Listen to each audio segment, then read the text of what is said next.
Well, hello everybody, and from what I can understand, this is a class of mainly South Africans, and that's a great thing because I'm South African, and South Africans seem to feel that like we can achieve the impossible. If we go overseas, if you go to London, you'll generally find that South Africans do achieve the impossible. And I don't know, we just have this like unbelievable confidence that we can do great things. So, I mean, I guess if I didn't have that confidence, I wouldn't have tried to open my own business. Oh, good afternoon, everybody, and great apologies. I am late. So my apologies, I was kind of close by, but I left. Has this man introduced himself? Yes. No, I haven't. I was just introducing South Africans in general. Yes. That was as far as I got. I haven't introduced myself yet. He's going to introduce himself. Yes. Not because I can't, because he can. Thank you. Adi, thank you for being with us this afternoon. Thank you. It's such a privilege having you here again. Thank you. Okay. And in business in general, the show must go on. And it's those that understand that the show must go on are the ones that survive. And so the show must go on no matter what. In fact, I always believe that in any of the talks that I do, lectures, whatever it is, that one day I'll be in China or I'll be somewhere where there's a lot of people, and I'll be at a conference and there's 7,000 people and it's industry related, and I'm just there buzzing around, and the organizer comes up and says, oh no, my main speaker or the main stage is stuck in traffic for the next 45 minutes. That's your moment. 5 minutes, we need a main speaker, what are we going to do? And I'm going to say, don't worry, I got my little clicker. Yeah, that's your moment. You know, what do you want me to talk about? No problem. And I get up on stage and I pull it off. And that catapults the business to heights that you could never imagine. Because you can pull off a talk. The BMT, the big match temperament. Something that some of our sports teams know nothing about, unfortunately. But as business people, we should. Okay, and it's really about, you know, I once did a little 5-minute video about, you know, you're standing outside the boardroom, it's a big meeting, you're just about to go in and close the deal of your life, and your one tooth breaks. In the front. In the front. No, not in the back. Oh. In the front. Oh. And what are you going to do? You're going to push on. You're going to get in that meeting. You're going to do the meeting of your life. And when it's all done, and you're sitting at a dinner table, you will tell people about that story and how it was one of the greatest achievements of your life.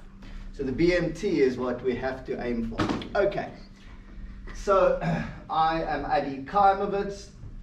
And I love to interact with up-and-coming entrepreneurs, business people. That's my passion. I don't think it stops the second time. Okay. And what I do during the day, and how I pay for the bills, is I started a company called Virtual Actuary, and the business is an actuary consulting business. I'm not an actuary. In fact, I wasn't really very good at school, to be quite honest. I used to like smoke in the bathroom, and I loved playing TV games after school. I didn't do any homework. I thought homework was pointless. And I didn't get the best grades. I did go to university, but I didn't pass first year. So, you know, somewhere along the line, I mean, I'm 46 years old now. I got involved with actuaries. I had my first actuary business when I was about 30. It was a recruitment business for actuaries. So that's how I got into the industry, having worked for someone else in recruitment and breaking away, feeling like I could own my own business. So that was my first business. And I did that for about 8, 9, 10 years. And then in 2015, I realized, having started the business in 2008, that LinkedIn destroyed recruitment for recruiters. So why do you need why do you need the recruiter when you've got LinkedIn? And I had to pivot because I wasn't making any money and it was so traumatic. and it took 2 years to pivot or come up with the fifth idea. The first idea was car branding for actuaries, which I didn't go with. The other one was credit cards for actuaries. The other one was a monthly gift pack for actuaries.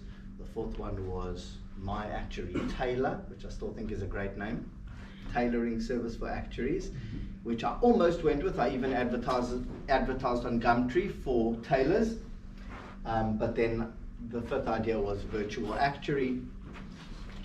And that's the one I actually went with, having dissected all the others. So I started virtual actuary in 2017, and I built the teams, and we'll talk about how I built the teams and brought everybody together. And then January 2018, we were open for business, having done 3 months of marketing. And then February 2018, we picked up our first client, okay, as an actuary consulting business. So the pivot was from actuary recruitment, where the client says to you, hi ID, I need an actuary and I'm willing to hire them full time. Okay, fair enough. I then built up a network of actuaries that I approached to go on coffees. Okay, could we close the deal? In most cases, no. That was the problem. Maybe it's because I didn't drink any draft beer. Or maybe just because I was only headhunting the greatest of the greatest, and the clients just weren't making it appealing enough for them to resign, in hindsight. Okay. But then I decided to open a consulting business where the conversations with the clients would be the same. I have this work that needs to be done. I'm willing to hire somebody full time. So then I said, well, why don't you rent the actuary that I'm bringing to the table? And initially it was supposed to be a contractor's business for independent actuaries, but then within about 6 months it turned into a full consulting firm. The difference is teams of actuaries, pretty much on salaries, instead of just deploying 1 or 2 actuaries here and there. Okay, and 6.5 years in now, 2018 was our first earning year, 2019 was our second, then it was COVID. Interesting, we survived COVID, and in fact did quite well with COVID with the overseas clients. And now 2024, going into 2025, the largest actuary consulting firm on the continent, with clients. I mean, we totally dominate the South African market. We have quite a few clients in Africa, and then the Middle East is quite big, Asia is quite big, Australia is picking up quite nicely, 1 or 2 clients in New Zealand, Europe, Switzerland, and a few other different countries, South America and so on. So global business. Okay, so that's basically the intro. I'm not an actuary, but when you're a business owner, you don't specifically have to be always the one doing the work. And I think that's like the real take home is, we want to open up a chain of hairdressing salons or clothing stores or distribution warehouse of some sort. We don't have to be the driver that drives the lorry or the person that owns the truck, let's say. Okay. However, if you use breakthrough economics, you should be able to bring together all the elements that allow you to open a business without having to go to the bank to get a loan like they used to using normal economics. So that's really the key here. Is normal economics is sort of old school thinking. I need a loan, I need an investor, I need partners, equity, we need office space, let's spend money, let's not be able to sleep at night. And then after year 3 or 4, the business crashes, generally. Things like you start to like realize things aren't quite working out and you're burning money. So that's normal business. In my opinion, breakthrough economics it's quite a simple concept really. it is that in every single aspect of the business, every single one, if you had to actually break it down and sit with somebody and say, oh, how do you guys deal with the clothes that people wear? Or how do you deal with people working from home? Or how do you deal with marketing? Or how did you fund the business? Every single aspect, when you tell them how you're doing it, they should say, wow, that's different. That's brilliant. Wow, what a breakthrough in thinking and methodology. It's totally different. Wow, that's a real breakthrough how you guys did that. That's the response you want. Because unfortunately, it's not good enough to just do it the same as the competition, or do it the same as how everyone else is doing it. That's not good enough. Because the result that's going to get you is, okay? But you don't only have to do it better or improve on it, it has to be so good just in that part of the business, in how you source the contracts, what lawyers you use, in every single part. It has to be so much better than how everyone else is doing it, that it's a breakthrough in methodology. It's like, wow, amazing, love that. So that is breakthrough economics, basically. That's what we're aiming for. And I always have to like remind myself, when faced with how should we handle that, I'm going, how would everyone else handle that? Okay, how should we handle it? Are we handling it so much better than everybody else? Is it a breakthrough? Are we just sort of ticking boxes?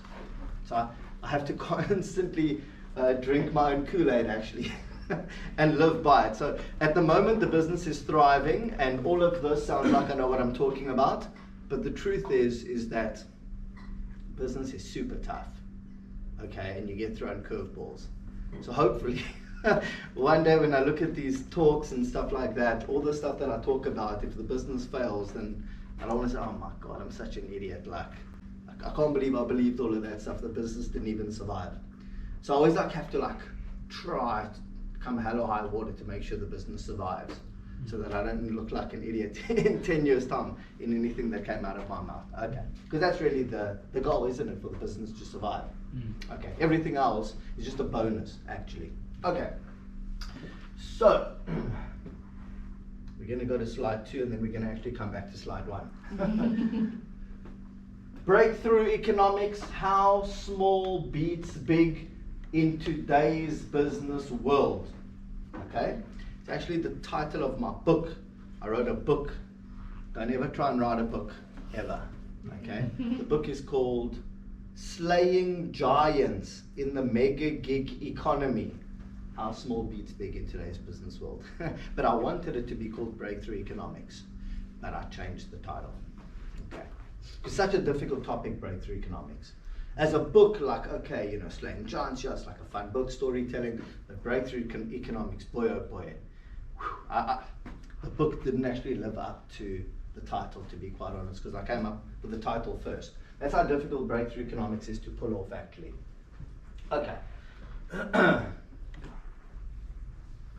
I went to Urban Dictionary. I don't suggest you go look through breakthrough for Urban Dictionary. It's like, oh my God. Definitely wasn't what we wanted to discuss today. Okay?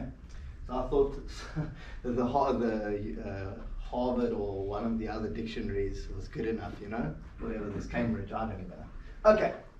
Very important in the progress or development of something or someone because of solving a big problem or making a big improvement. That's what we want. An important discovery or development that helps to solve a problem. That's what a breakthrough is. It's an important development. Okay, so that's basically what we're aiming for. The Polaroid camera was a technological breakthrough. Okay. Pity Kodak didn't realize. All right. So, how small beats big in today's business world? Okay, because that's really the key here. So why? Why do we want to know how small beats big? So this is where we'll start getting slightly interactive. Why? Who wants to take a guess why it's important to understand how small can beat big?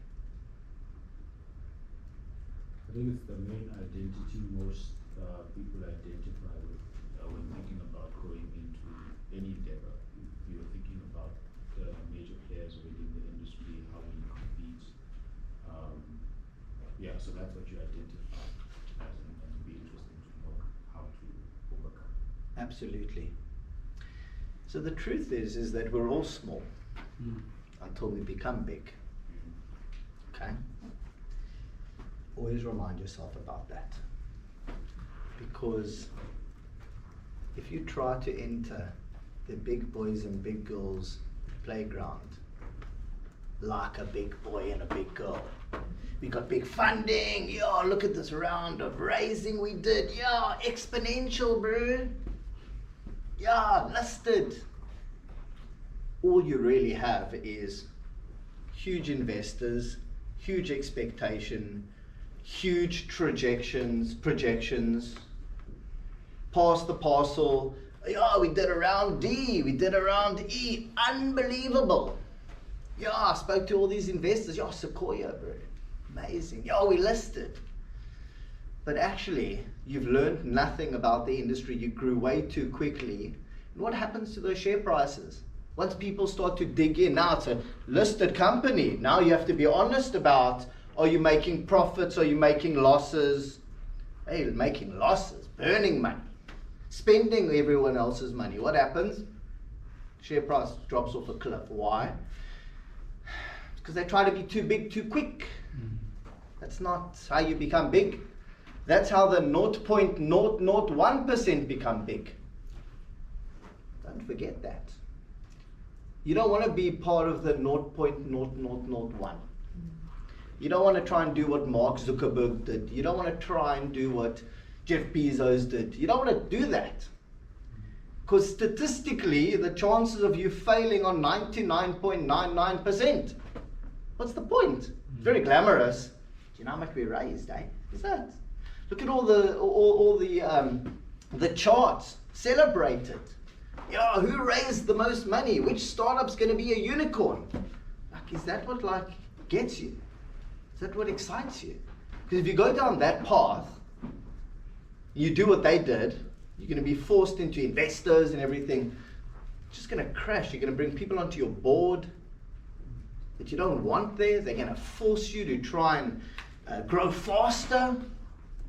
You're going to be sitting in meetings. They're going to tell you faster, hire more people. Need marketing people, operational people. Yeah, full development team. What's the cost? 20 mil. Yeah, spend the money. Go to market. Be the first to market. Take a step back, buddy. So, I don't know that nonsense. Okay? What I do know is how we grow slowly but surely. We don't over-risk it. Do it responsibly. Spend the money responsibly. Grow responsibly. So that small can beat big. And in fact, we're actually the biggest in the country at the moment. The largest. How did we do that? Okay, so I'll tell you. Alright, so that's how small beats big. Because we all want to become big, you know. Now, an interesting story. Now, I'm going to try to remind myself of some of these little points because they're quite important as we go along, although I didn't mark them all down. But who wants to guess what is the story, the main take-home point of David and Goliath? Is it that David, the small player, had the slingshot? He had the weapon. I've got the product. It's the weapon that was the secret to success. Obviously. Isn't that the story that they tell us? He had the weapon, he had the product. Oh, you got a big product, get that product out, you know? It's not about the slingshot. The story of David and Goliath is about credibility. Why? It's because somewhere along the line, David was playing with his slingshot And the king saw David hitting a target again and again from miles, from a couple of 100 feet away. 100 meters, we're in South Africa. How big is a foot anyway? I know how big a meter is. Bang, bang, he had the credibility. So when the king was asked, who are you going to put forward? Another guy. He put David forward because David had already established credibility. The story of the startup is all about establishing credibility as early as possible and as much as possible. Why? So that in anything that you do, somebody on the board or somebody in a decent position at a company who's a potential customer will invite you to come talk to the team or talk to the board or present. Excuse me, because you have the credibility. Because they know when you rock up to the meeting, and they've put their foot in it and they invited you and they've vouched for you, that when you get to that meeting you have the BMT, the big match temperament. You're going to pull off a great presentation. Everyone on in that board, all the decision makers, are going to love what you have to say. And they're going to agree.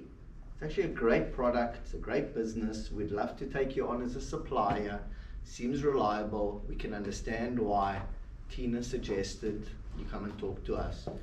We would love to use your service. Let's speak to Jeanette in procurement.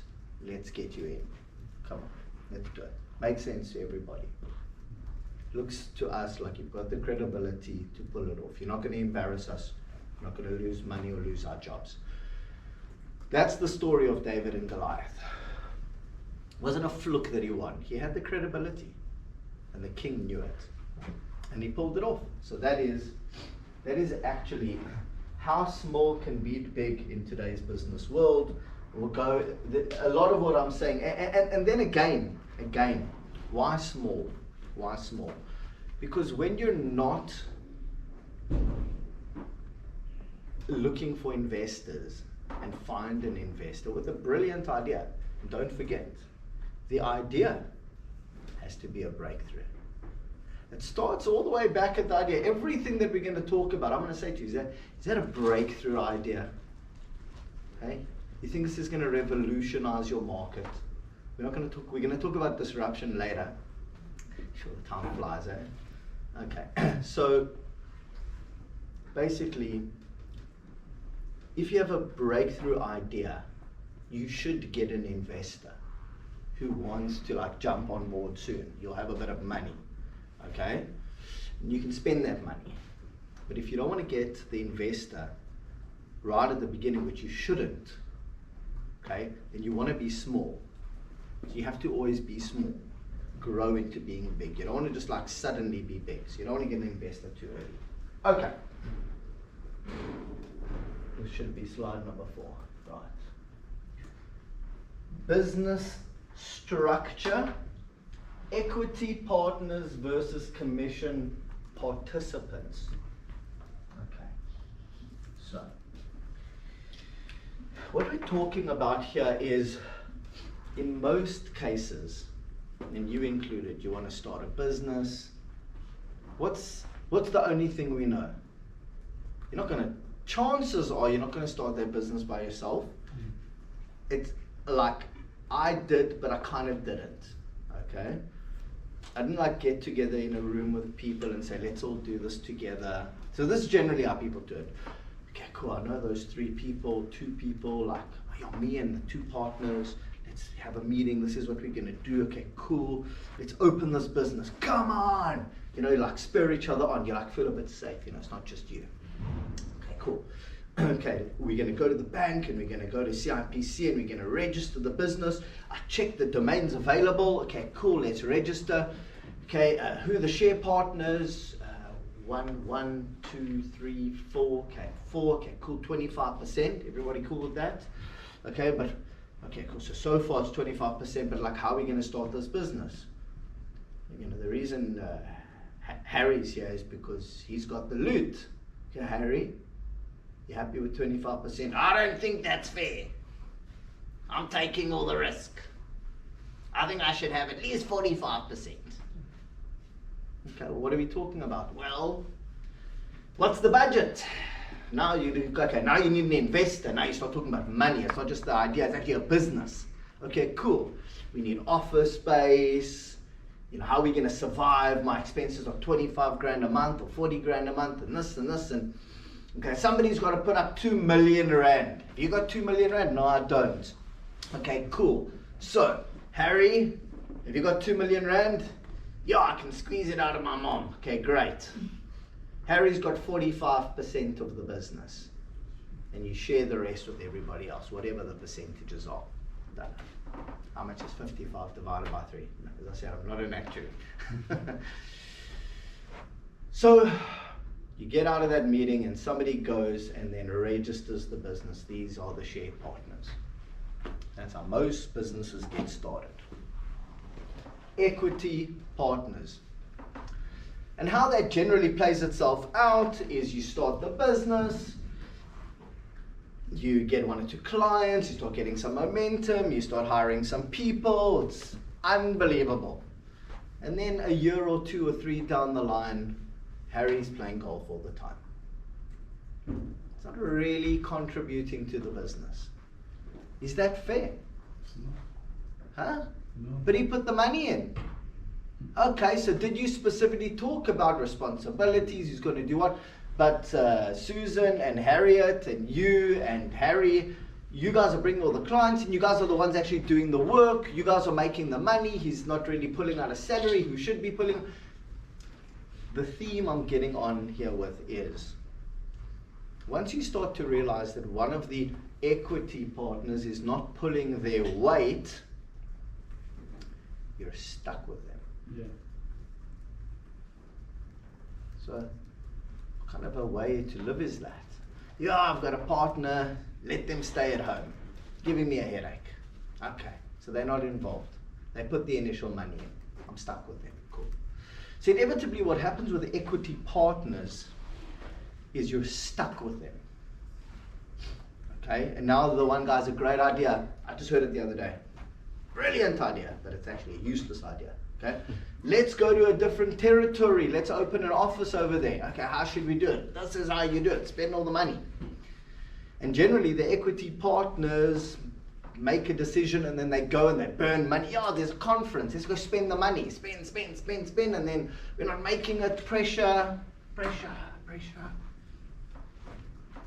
Equity partners. It's not the way to go. Can't get out of it so easily. Unbundle yourself from a deal when you can't afford to pay your way out of it. It's not lacquer. Okay? And these are the reasons why businesses fail so quickly.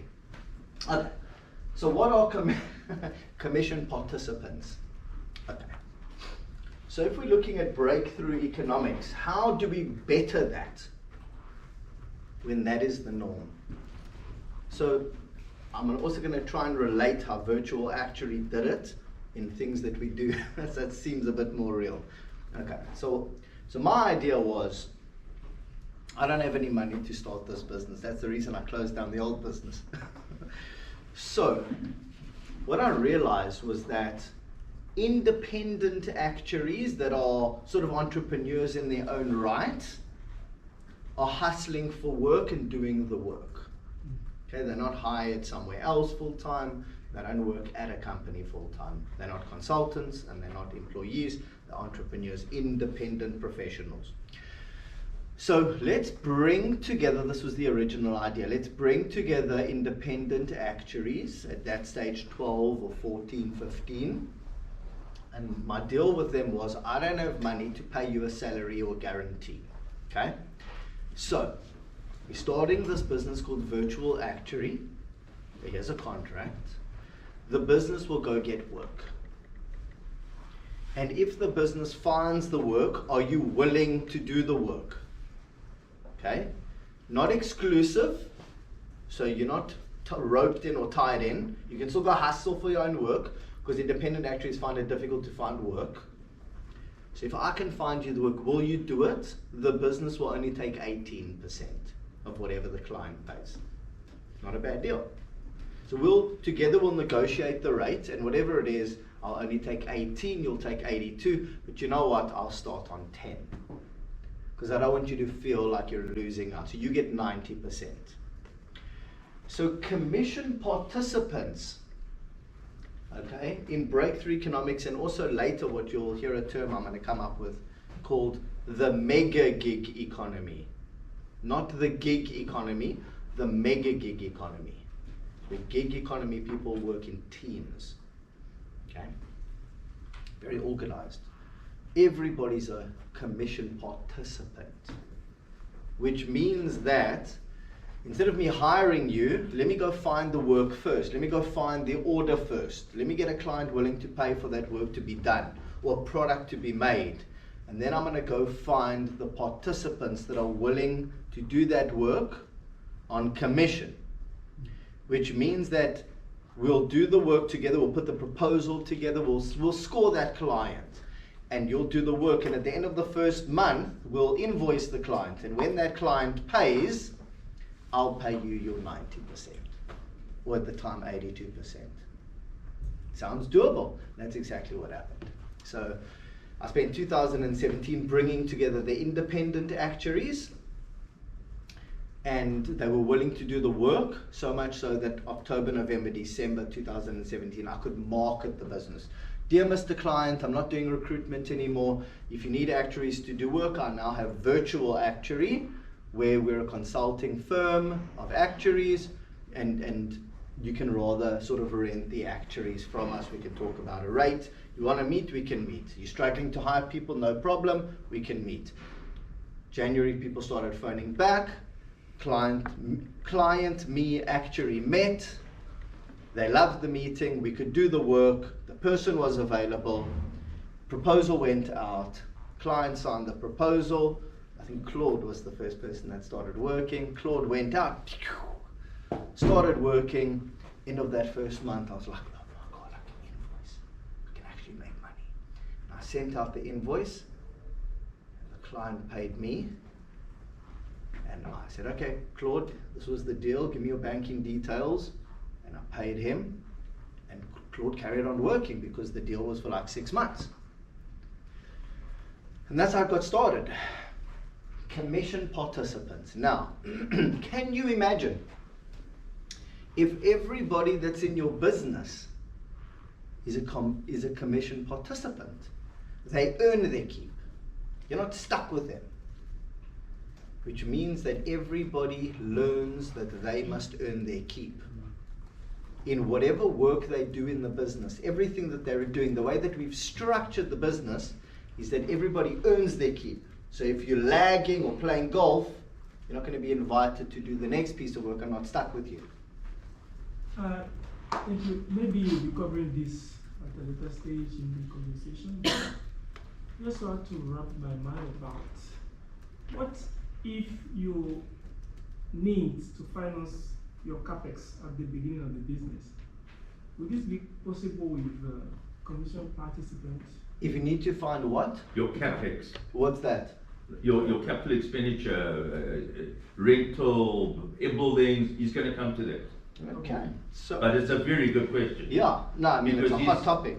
He's going to cover that in a lot of detail, because the story is, we sometimes think, and just, sorry, I don't want to bug in here. Yeah. I'm bugging you. Yeah.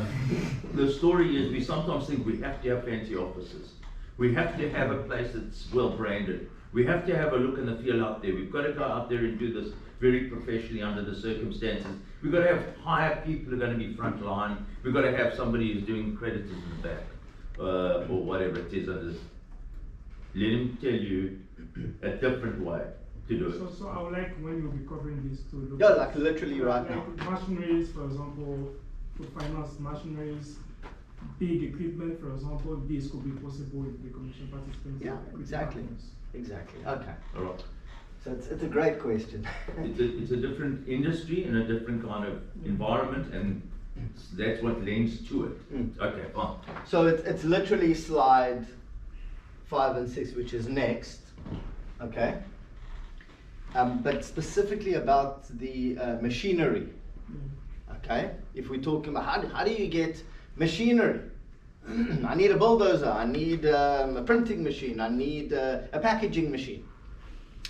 I don't have the money to rent it, so the way to approach that is to go to the owner of that machine and say to them, how long is the machine running?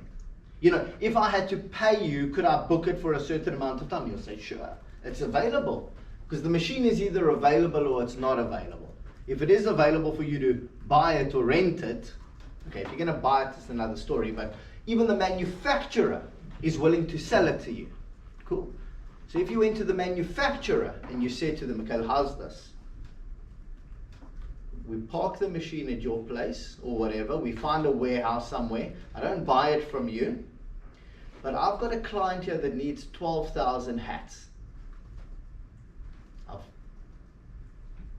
I don't have the machine to help me make the hats, but I've got a client that's willing to pay for the hats. Here's my order. I'll bring the pudding. I can't afford to pay for the hat, for the machine. So how's this? I'll give you a cut, a commission of every hat that I sell. I'm going to be transparent with you. I'm selling the hats for 125 Rand. Potentially we can make them for 80. It's a 40 Rand difference. So you know what? If I look at who needs to operate and I need to buy the materials, you know, my profit, I can't even get started, but my profit is only 12 Rand on a hat. So how's this for a deal? I'll give you 6 of every hat that I sell. If you allow me to utilize you as a commission participant on this order that I've got. Now the person that owns the machine is thinking, okay, 6 Rand a hat. He's got an order for 13,000. That's not a bad deal. How long is it going to run? For 30 days. So for 30 days, you're renting the machine on commission. You don't own it. And he agrees. Cool. Send your workers to wherever the machine is. They start to work on it. But I'm only going to pay you when the client pays me. Client eventually pays. We're not expecting any problems here. Client eventually pays. I ask you for an invoice for 6 Rand times 13,000. You send me your invoice. I pay it. Everyone's happy. You're a commission participant. We're not going to get too complicated, but you'll probably have a VAT bleed. But we're not going to go there. They'll charge you with VAT. You're not earning R1 million yet. You can't charge the client VAT. You have a bit of a VAT bleed. And we'll go through that another time. But that's how you can do it, basically. But what if somebody needs to invest, for example, in the platform? You need to pay developers, like secure. Oh, you need to pay the developers to develop the platform? Yes. Okay. How this?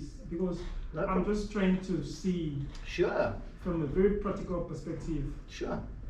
When I need to develop a platform, how Yeah. do I get this finance using commission partners, for example? Yes, you don't need the finance. You need the developer. So the question is, dear Mr. Developer, dear Mrs. Developer, do you need work? I've got work. So the key is to get the client before you develop the thing. Not to develop the thing, spend all the money, and then go get the paying client.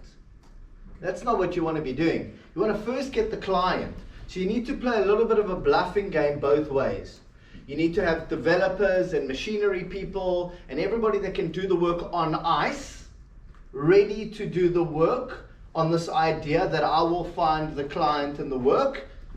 Keep them on ice because you know they're available to do the work. They're buying into the commission thing. Then you've got to go find the work and find the clients willing to pay. And then you've got to put a deal together where you say to the client, and you're honest with them, the reason I can make you this product at this price is because of my business model. I don't own the machinery. Everybody that owns it is getting a commission. You like the product? This is what it looks like. I can get a sample. Client says, it's a great price. I love the model. Makes a lot of sense to me. Client gives you an order. The work begins. So you always play the one against the other until you get a bit of momentum. You definitely don't build it first and then go find the clients. You kind of try and keep both sides on ice. It's a bit of push and pull both ways. You've got to have a breakthrough in how you approach the problem. A little bit. I mean, it's a complicated... look, it sounds easier than it is. Sorry, it sounds more difficult than it is, Yeah. but it's actually, you can pull it off.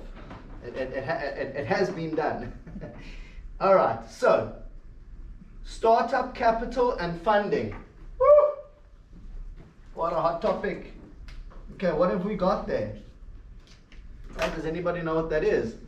Venus flytrap. Venus flytrap. What does a Venus flytrap do? It says, come. Yeah. Look how beautiful it is here. Come to the other side. Come. Let's be best friends. And that fly goes, woo! VC, Sequoia, oh, funding. I can get into TechCrunch. What's it? We can get into TechCrunch. How much money we funded? We got funding, and you go there, and then the next one, you got the funding. That hasn't been released yet.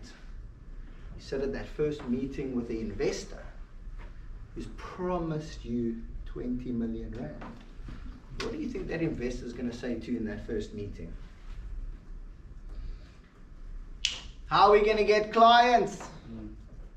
I want to make 10x on you. Because I invested in 9 other companies and 9 of you are going to fail, but 1 of you is going to win. Are you going to be that one? Huh? I want to make 100 times my investment on you. Jeez, like, whoa, buddy. That's the worst thing I ever heard in my life. As a startup founder, if you're ever sitting and talking to an investor who says they want to make 100 times the amount of money they gave you, you get up and you leave. That's the market. That's the normal market. VC funding, 10x. 9 companies out of 10, 9 startups out of 10 are going to fail. What are we talking about? We're still self-funded. Why? Because I want to meet an investor who tells me that 1 out of 1 companies that they invested in have succeeded. That every single company that they invested in succeeded. That when they listed, it was the founder that made money, not them. They made a fair share, but that how many millionaires they created, that's the kind of stuff I want to hear. Startup capital and funding. So, when it comes to normal economics, I don't know about normal economics, okay? Okay, I need a loan. You know, even these funding platforms, 18%. Do you know how much 18% is? Chasing your tail, I promise you. So all I'm saying is, the principle that I'm trying to get across to you here is that when you're looking to start your business, you don't want funding. You need to think to yourself, how can I do this with no money? 0 money. It's not glamorous. But if you don't listen to what I'm saying to you, you're going to be the fly stuck in the trap. Okay, trying to pay a loan off, an investor that's pushing you to grow too quickly, to hire all these people so that the business can get a return for them in 3.5 years. Okay? Business strategy, 10 to 15 years until you can breathe. That's the timeline here. And if 10 to 15 years is not your timeline, well, we don't have much in common. Because I don't know about how a business can grow and then I exit it after 5 years. I don't know that game. I know you built one great business that became an institution. You left a legacy. You were there for 40 years. You, your children, it's a family business that became a global business. That's the story I know. That takes 10 to 15 years. The way you're going to get there is definitely not with like investors that are going to pass the parcel, everybody trying to make more money than the next, until eventually you're left with like 2% equity in a phenomenally successful business. There's 2%, okay? And then you list somewhere, and then the share price crashes. Your 2% is worth nothing. What's the point, Okay, so You don't really want startup capital, and how you do it is you try to work with what you've got. I always say you're basically building a robot from a scrapyard. Okay, that's how it goes. That's how it works. Get that robot to work. Get that robot to move its arms. What you don't need is funding for a lab and all this fancy equipment and all this fancy machinery, and then you build the robot only to realize that you've fundamentally done something wrong and you've wasted all this money. It's way better to go to the scrapyard, get all the stuff you need, build a damn robot, learn as you go, spend 3 years doing it. And at a certain point, if you want to get funding and you're ready for it and you've learned the lessons and you don't think you're going to stuff it up if you get that money, then go get your funding. So we're not there yet. You know, I mean, we've done about 350 million rand in turnover in like 6.5 years, revenue, like consulting fees, okay? And I think we're on like about 120 a year now, like grows, you know, so it will go way past that now, you know, because you make a lot more and it just grows and grows and grows. It's not bad for a self-funded business that's, you know, sort of building their own tools. You know, we have software. It's not bad. It's still self-funded. Okay. Where we work. Okay. So this ties into your question as well. Okay. And something we call the lean mindset. So, why does this fit into breakthrough economics? It is because somebody that wants to buy your product, or somebody that wants to buy your service, or, look, why are we in business? So somebody can buy something that we're making, you know, or somebody can use something that we're making. Okay, like one of these app makers or whatever, it's a free product, but we get traction, we got users, look at these statistics, it's all free, somehow I'm paying for the server and all that, I developed the product myself, whatever you're building, you want users, you want clients, someone somewhere is going to want to buy it, okay? That person you should be thinking about is sitting somewhere in Hungary, or is sitting in Hong Kong, or is in a different country. It's a global business. Your idea should be digital. Your idea should be more lean. Your idea should not be, we're opening a farm and if there's a drought, I'm gonna go broke. Like, try to avoid physical businesses that are in one location. That if the bridge to your farm or whatever collapses, you know, try to think more globally. It's easier, it's cheaper, and it's literally out of thin air. The idea is out of thin air. So where we work fits into that, because when we started our business, everyone else had these humongous buildings. Everyone else would walk across the road to the client, would fly to the client once, they would meet the client, they would shake hands, they would sit in the boardroom, and they would fly back, spend all this money, and then they would never see the client again. Maybe once in a blue moon, somebody would fly across and go sit at the client's office, but generally, you didn't need the fancy offices. Now, the fancy offices are phenomenal. I'm not an idiot. Obviously they're nice, beautiful. Plants everywhere, water fountains, entrance, fingerprint, flip, flip. Ooh, very smart. Yes, that's right. Oh, I should update my photo. See that? Lifts, goes up through the glass elevator, you get that view. You can see the whole city. It's unbelievable. Obviously it's unbelievable. It's also very expensive.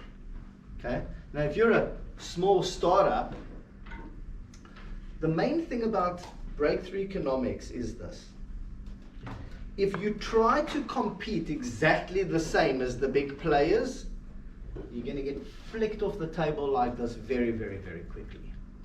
Golf days, inviting people to your cheese and wine so you can give them folders, renting office space somewhere. I mean, this speaks to me because how do you build credibility without like physical? I'll tell you. Like if you touch on this, because in my space, for example, I run a market research and business planning. So one of the key things when client comes to my office is they are confident because they see me as an established business. Yeah. I work with MTN, with Etisalat, many large companies. How would they trust me if I have my business like in my back? I'll tell you. So how do I build this credibility? It's a great question. So most people believe that the client is going to walk through the doors and get to reception, see the reception person, they're going to sit in the lobby, and then they're going to be invited upstairs where you offer them some water, and they're going to go to the boardroom, and it's very la-di-da, and you're paying for it. It's all, we can use the facilities. It's very smart, yeah, sure. They come and they meet you in the boardroom. Generally, they don't normally come to your desk. It's normally the boardroom, and then you sit there in the boardroom. And what comes out your mouth next? That's how you establish credibility. Not the boardroom itself. Okay? So, for sure, when you meet with the client, you have to be able to do a proposal. You have to be able to show them, according to the work you've done in the past, why it lines up for the work that they need done. Okay? Now, when we started, Virtual actually had no credibility. The brand itself was brand new. Okay, I was very fortunate that the day I came up with the idea, the .com was available, which is quite rare actually, and I bought the .com. But the company itself had no credibility. So what happens is that one has to lean on the credibility of the people themselves in the business. What have they done? Because don't forget that, and this we're going to go into a topic later, which is about the fourth industrial revolution, which is that we are moving away from the corporate brand world. I want to buy from that company. That company has the credibility. And who does the work is inconsequential. Doesn't matter to me. That's how it used to be. Okay, but somewhere along the line, breakthrough economics came in, where the influencers came in, and we moved away from the corporate brand world, and we moved into the you as a brand world. So now that client that used to say buy from you or whatever phones the company to say, hi, I want to speak to, what's your name? Senan. And the person on the phone, because the company's got the credibility, that's where you used to work. Office space, I've worked with you before. I'd like to speak to Senan. Oh, Senan doesn't work here anymore. But he did such good work for us. Where did he move to? He moved to ABC Consulting. Thank you. ABC Consulting, contact number. Dring, dring. Hi, can I speak to Senan? Sure. Hey Senan, it's Tina again. Remember you did that awesome project for us? I've got work for you. Because it moved away from the big brand and who does the work is inconsequential to Senan is the brand. To I don't care what the brand is called, but who does the work is consequential. So now you're dealing with the credibility of the people that are doing the work. Like you want to buy a braai. You want to buy a braai. You see an Instagram video. Whoa, thing fries, it spins, it does all these things. You costs only 500 Rand. It's not 3,500. You look at the thing. That is a great braai. It's a new braai. Wow. and they tell their story. Yeah, you know, it just wasn't drying nicely, and I didn't like it, and it always got wet, and you're like, wow, what a great story. We can deliver in South Africa by the next day. We use Mr. Delivery. Got the money back guarantee. And you check the videos. Yeah, I use it all the time. I love it. My husband loves it. It was Father's Day gift. Check the credibility. Even the dad likes it. I'm placing my order. And you place the order. And the next day, the braai arrives. You're like, woohoo! It's better than a Temu order. Now that's tough to beat, let me tell you. Nothing's better than a Temu order. Okay. So you try the braai. It's unbelievable. Tell your friends about it. What happened to Weber in this story? The established brand. Look at the credibility. But the you as a brand, this person with the story, making this great product, showing me how the product works. I want that product. I don't care where it's made. I don't care the name of the company. What's the name of the company? I can't remember. They make chicken. Doesn't matter. I don't care what the name of the company is. The credibility is established by the people doing it and the story, not the brand. Yeah?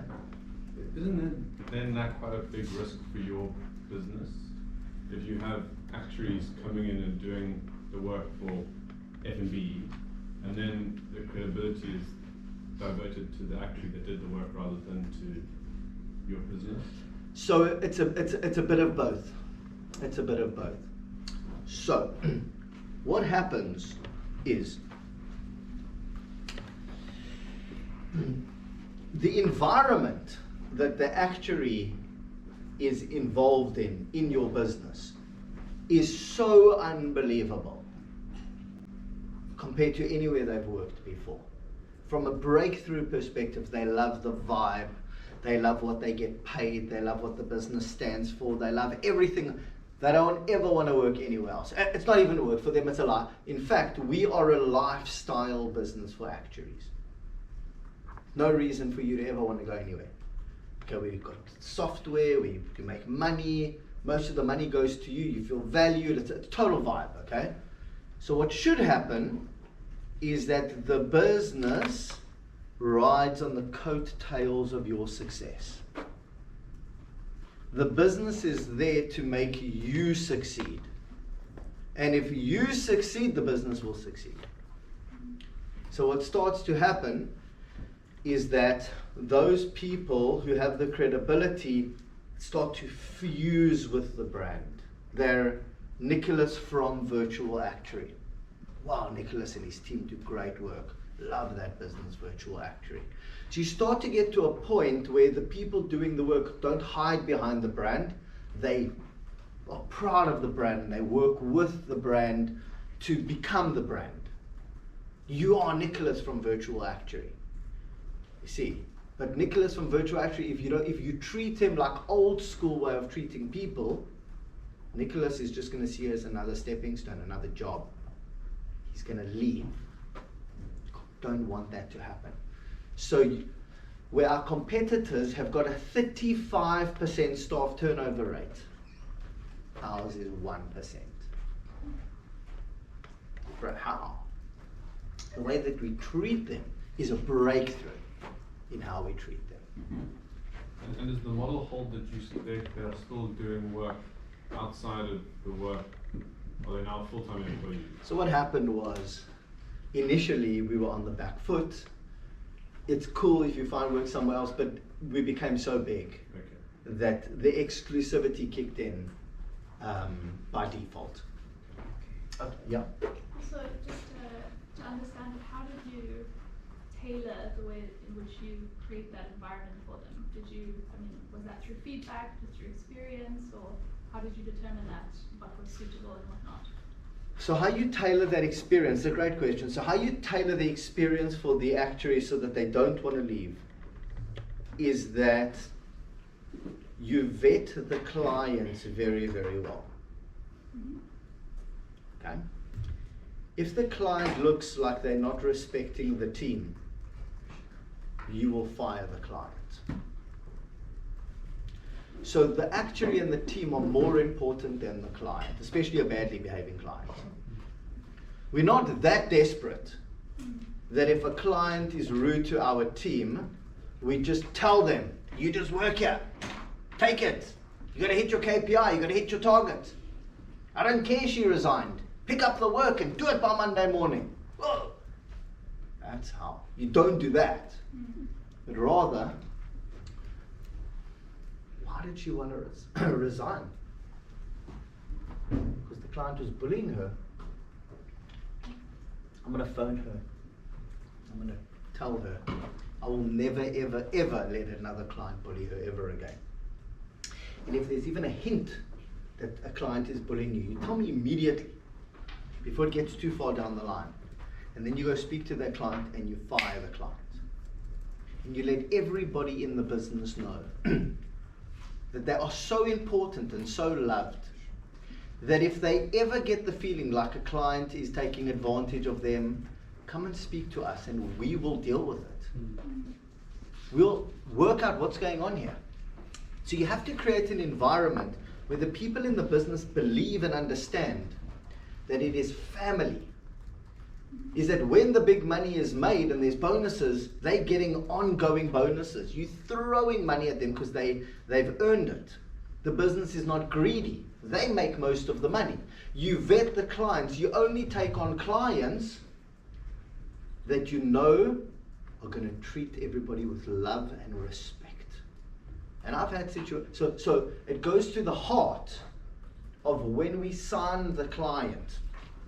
One of the things, amongst others, is when we sign the client, because I only pay you when I get paid, because that's the deal, then when it comes to procurement, and we deal with the biggest insurers in the world, biggest insurers and banks, and we have that first meeting with the client and they fall in love with us and they say, I just can't believe the deal, I love your business model, and I say, before we go, Roger, when your procurement team gets hold of me, you see all this cool stuff I told you about? Lean business, not going to charge you that much. The actuaries get most of the money. We treat everybody with love and respect. We've got the best team in the country. We're going to give you great deals. I'm going to take that clause that says that once we invoice you at the end of each month, you have to pay us within 30 days, and I'm changing it to 7. And you tell your procurement team that if they don't accept that, we don't have a deal. Because our actuaries only get paid when we get paid. And I don't want them to feel like they are at risk of not getting paid. So in order for them to give you that quality of work, I have to guarantee that I can pay them on time. And in order to do that, I need great clients that appreciate the work we're doing. So when I invoice you, please pay me within 7 days so that I can pay them immediately. That's how you create an environment like that. You have to be thoughtful. Why? Because the other companies don't mind 30 or 60 days because they're paying salaries, and those salaries are like a fifth or a sixth of what they're charging. So when the client eventually, so they pay the salaries at the end of each month. So they don't mind waiting for the money because everyone gets paid on time because the margins are so big that they can wait for money. Or, they have a debtor's book, it doesn't matter. When you don't, you have to be quite tight about how you deal with it. So, really interesting. Does this was possible right at the beginning when you started the company? Because I guess this extraordinary bargaining power came to play at a point in the business. So when you are at the beginning and you are looking for clients, can you really do this and tell the client less 7 days or how? That's a great question. Yeah. So, as a principle, you have to be willing to walk away from the deal.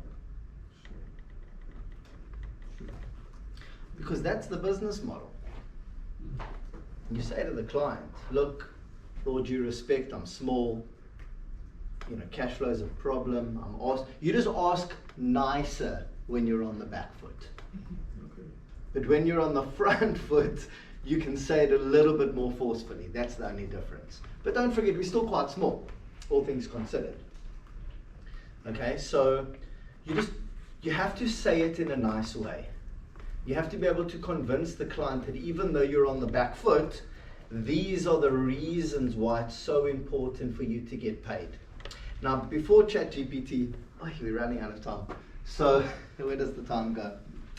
So, before ChatGPT, I had to write these long emails about why it was so important to get paid on time, and that we had to pay people, and that's how we can give you good pricing and so on. And these days, I just put whatever I want to say into ChatGPT, and I say, make this sound friendly. So, 5 minutes body break. Yes, please. Guys? Yeah. But literally 5 minutes, because this man, it's like gold nuggets, this. Alright. Cool. What is it? Okay. So as I said, we could easily talk for 5 hours, okay? But I'm gonna talk a lot faster as well, because I want to try and impart on you as much knowledge as possible, so that whatever you do, you're successful, or you have a better chance of being successful. Okay. So the take home on where we work is that you can work from anywhere. You don't need big offices. Clients don't care where the product is made. They just want a great product, and they just want a great service. Okay? The less money you can spend, the better. Okay. That's the breakthrough. Okay, do it differently. How we work. So, as I said, in every single aspect of the business, normal economics, how we work, you're sitting at a desk, you have to be there 8 o'clock Monday morning, you're working on a computer. How we work must be a breakthrough in methodology. Okay? Whatever you're doing. So, we've got people that are traveling and working. They stay in nice hotels, so the laptops are safe. I have been on Bluetooth calls in the phone, in the car, and there's super important meetings, literally driving to PlayStation mobile games.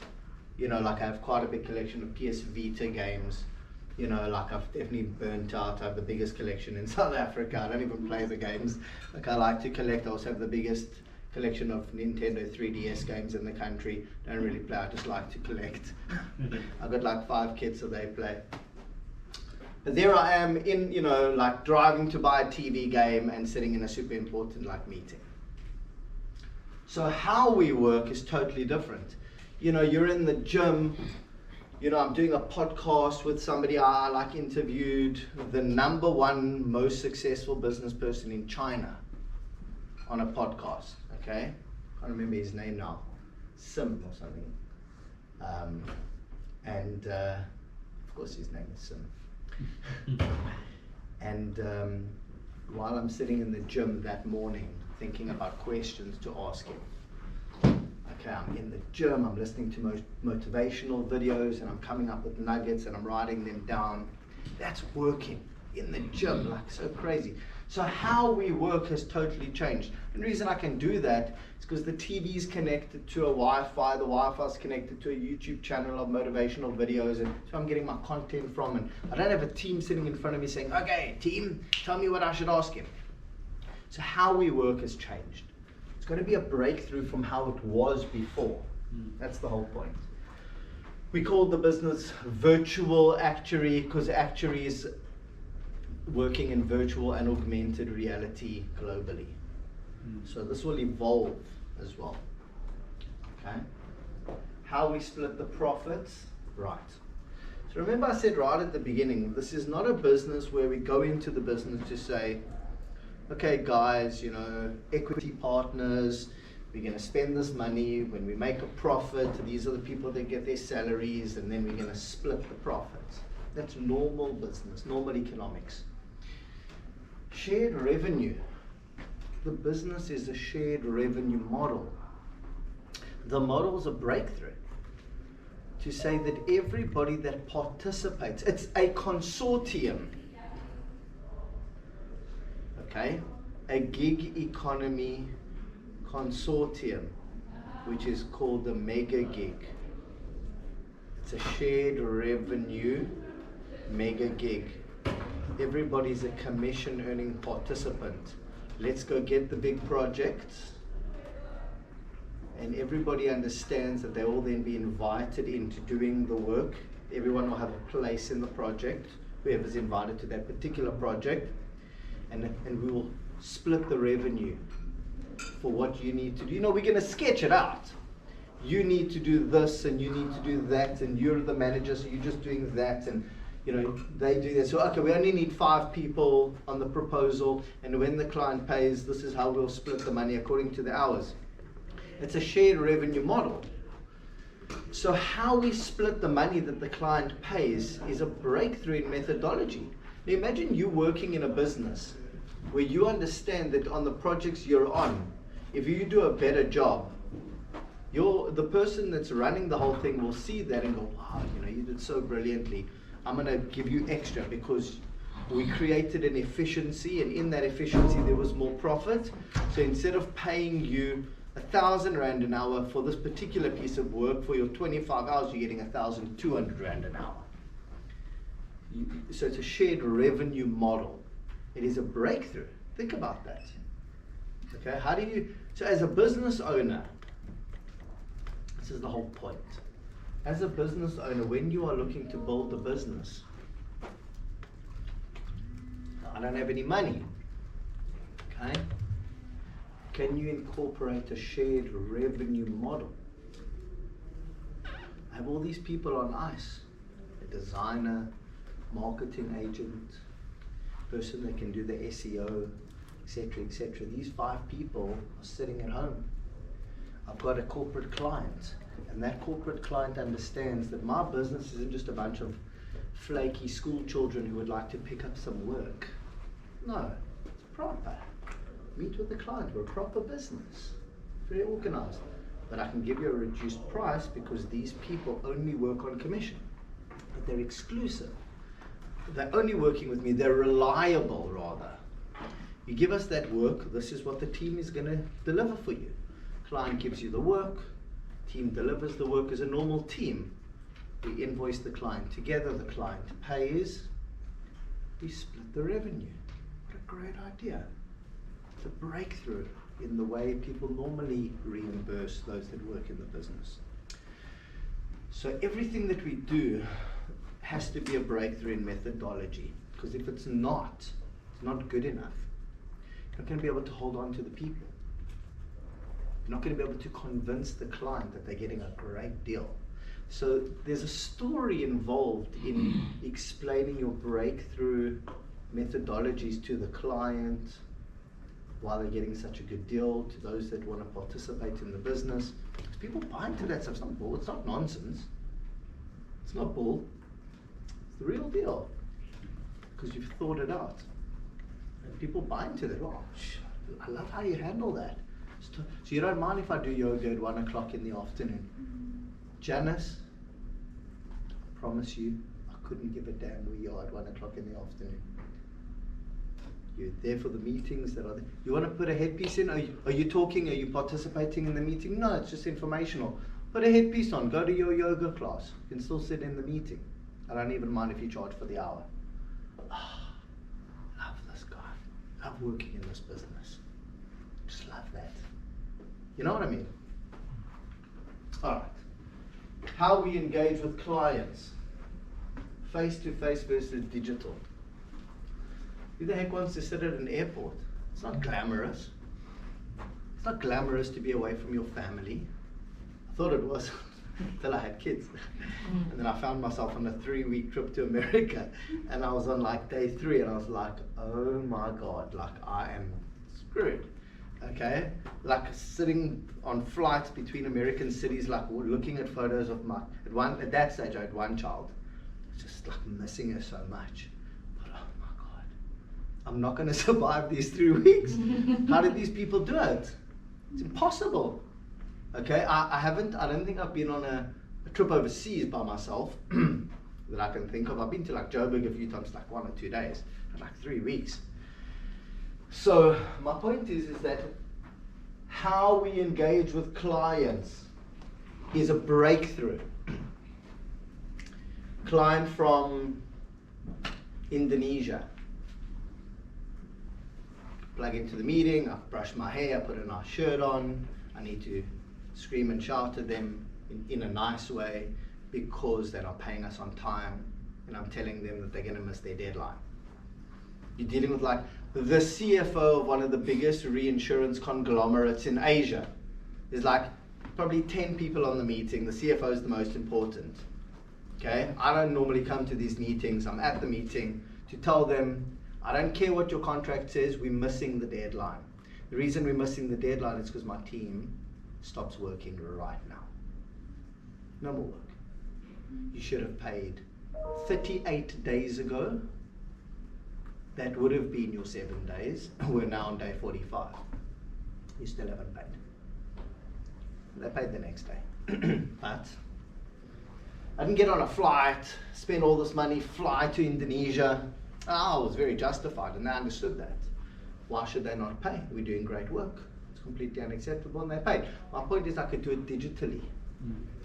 So how we interact with overseas clients is a breakthrough. Think about it. It's not so, it might seem obvious now, okay?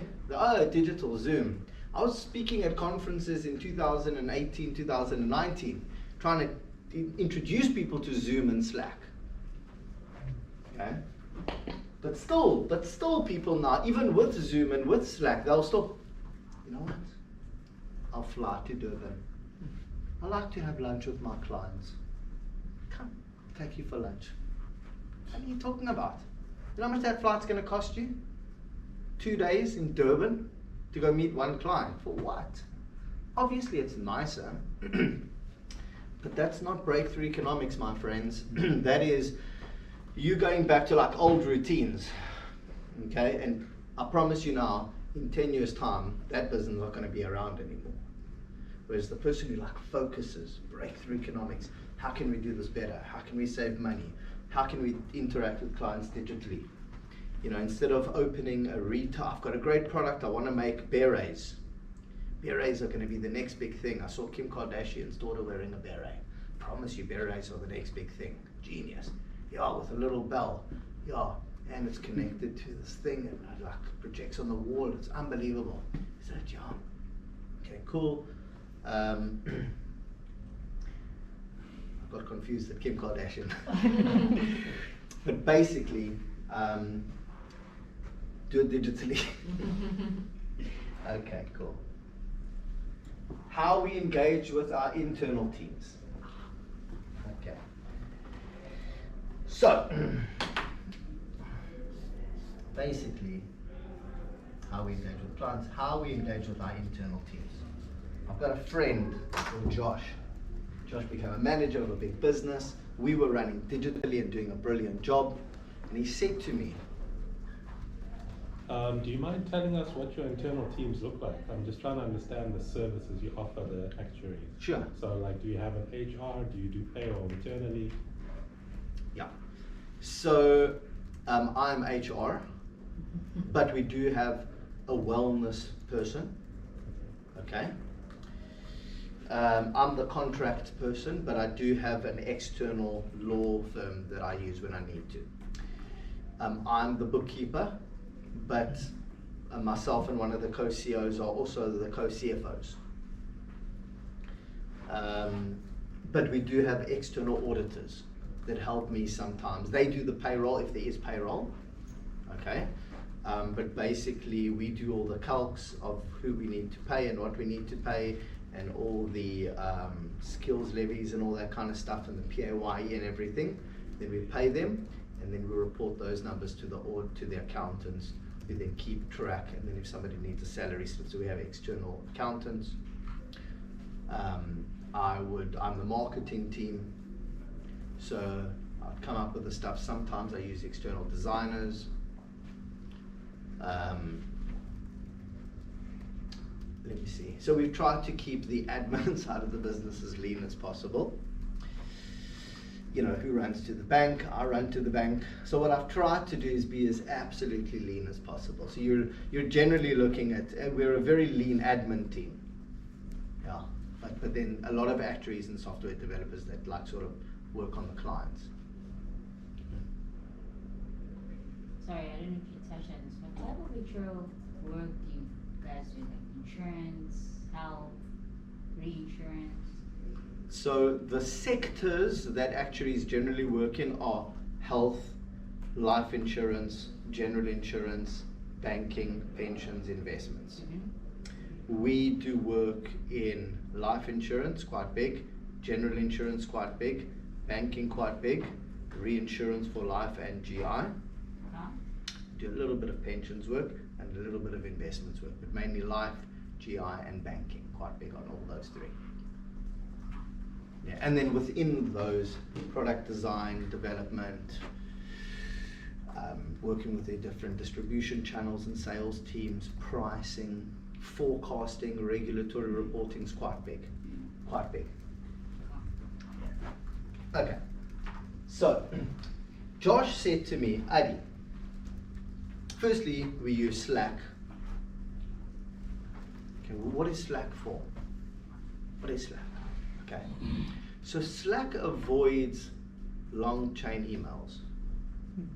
But I responded. Well, but I didn't see your response. Did you respond after I responded or after Craig responded? Clogging up your inbox. So Slack, you would have a channel for that client. Okay, not the client's not in there, just the team is, and then you have the running commentary. And then we have servers, cloud servers, where we, with file sharing, that kind of stuff. Very confidential, very secure, that kind of stuff. But generally, the way that we communicate as a team, on client work is on Slack instead of chain emails. Totally different. It's a breakthrough. Everybody knows exactly what's going on. You can comment, little side comments, emojis. It's like quite amazing what you can do with an emoji. I mean, I don't know how many times I've watched that emoji movie.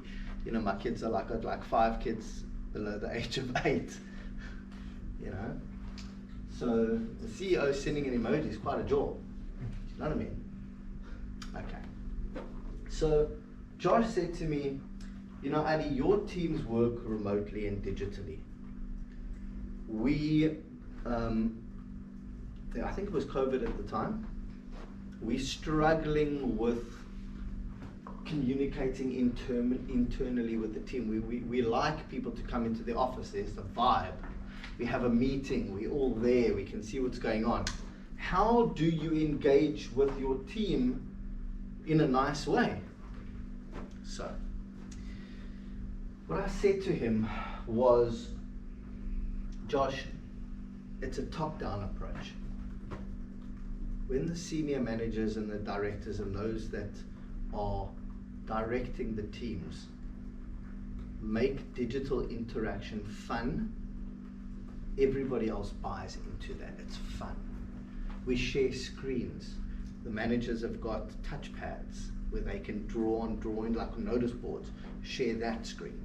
So the whole thing of notice board, this is the idea, you can recreate that digitally without losing the vibe.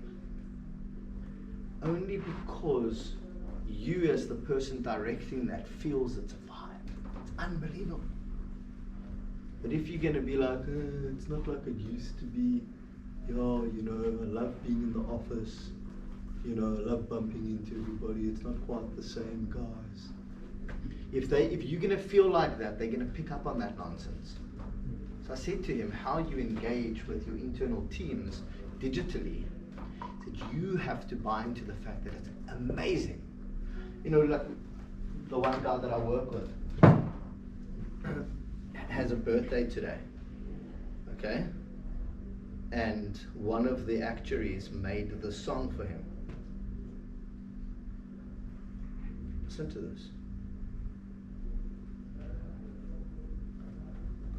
Okay, he's like the co-CEO.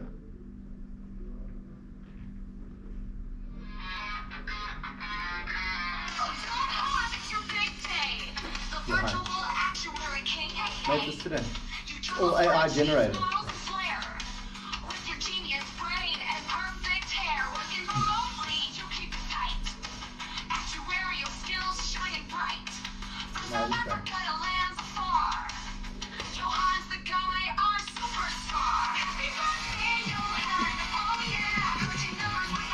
How rad is that, eh?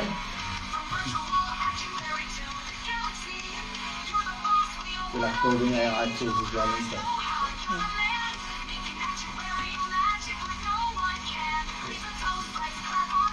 How mad is that?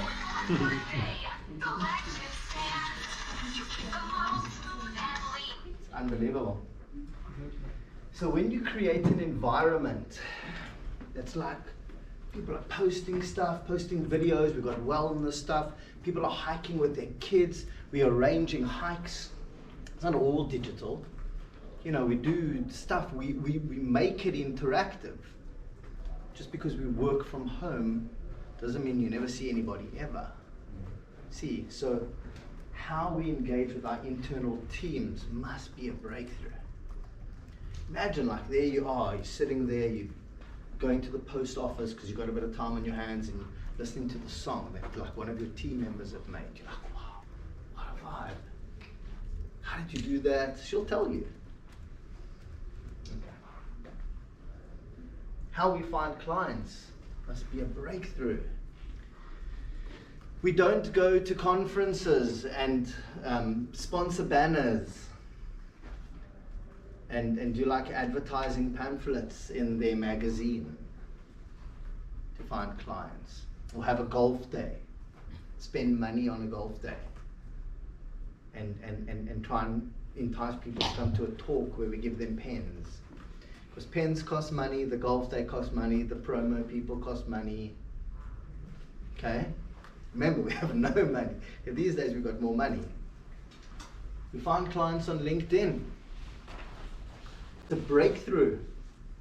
So as a business owner, you create your profile. Nice look and feel. Okay? And now you want to go into the desk making industry.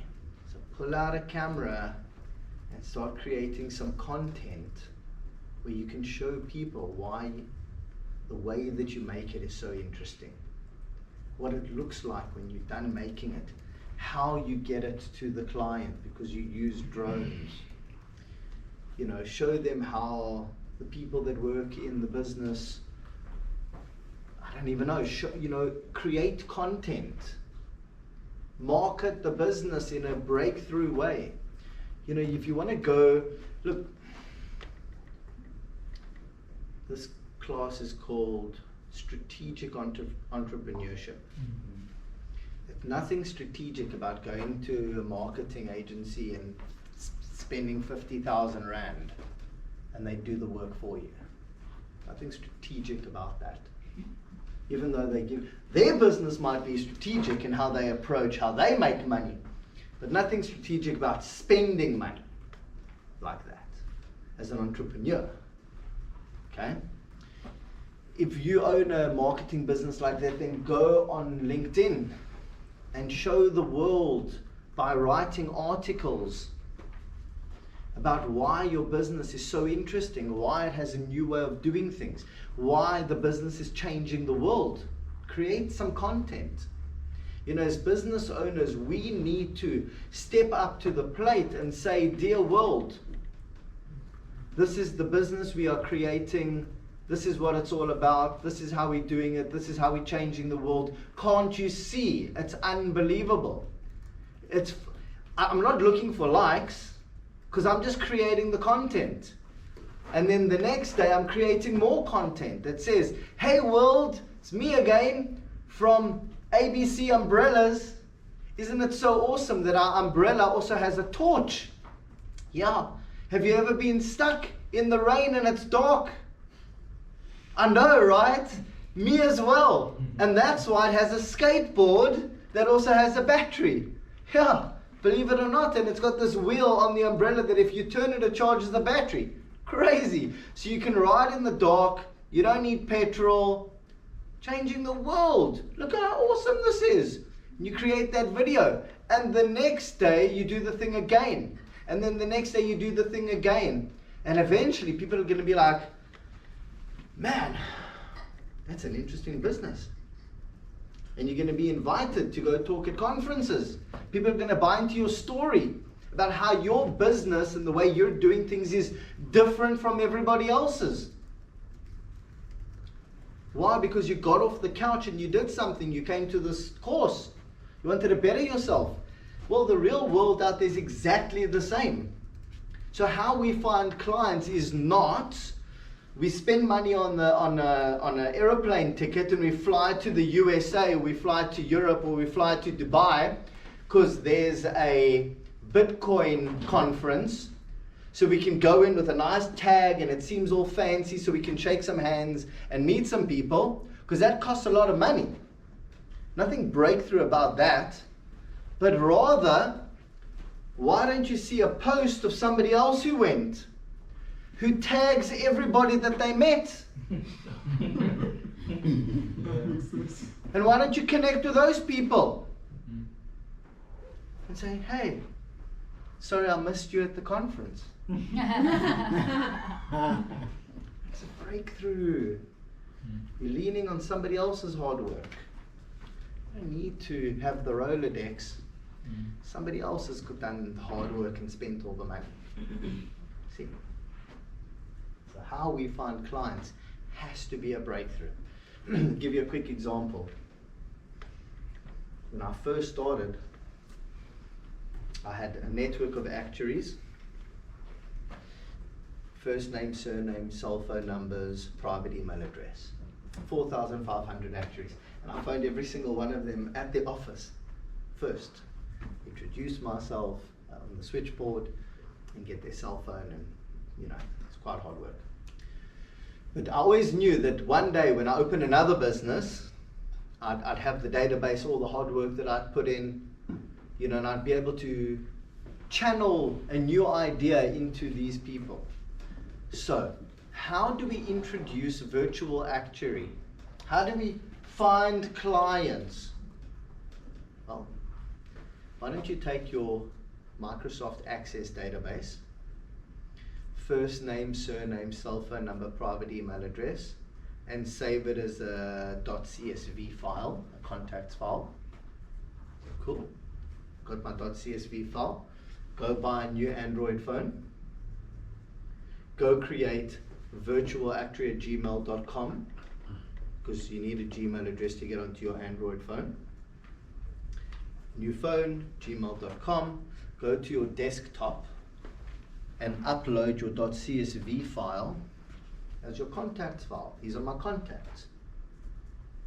So now virtualactuary.com has got the 4,500 actuaries as contacts. These are my contacts. Cool. Pull out your new phone. Would you like to sync with all your friends and family that you've known all these years? Yeah, I would. Thanks. Contact synced on your new phone. Thanks. Instagram @virtualactuary. Amazing. Cool. Would you like to sync with your contacts? Sure, I would actually. Thanks. Very useful. You try to find John Smith, the actuary, on Instagram, or Tina T. Okay? Follow. Cool. This was October, November, December. I just bought this bagel for 450 Rand. It's got one little piece of salmon. Living YOLO, like virtual actuary. Just like the fact that you spend 450 Rand on a bagel. Ooh, virtual actuary, cool. Hi, living my best life, playing golf when I'm not at my desk. Oh, like virtual actuary, like the fact that I'm playing golf. Cool. Like. Who's this virtual actuary liking all my photos? Did it cost me anything? Was it a breakthrough in how I found clients? My point has been made. Let's move to the next slide.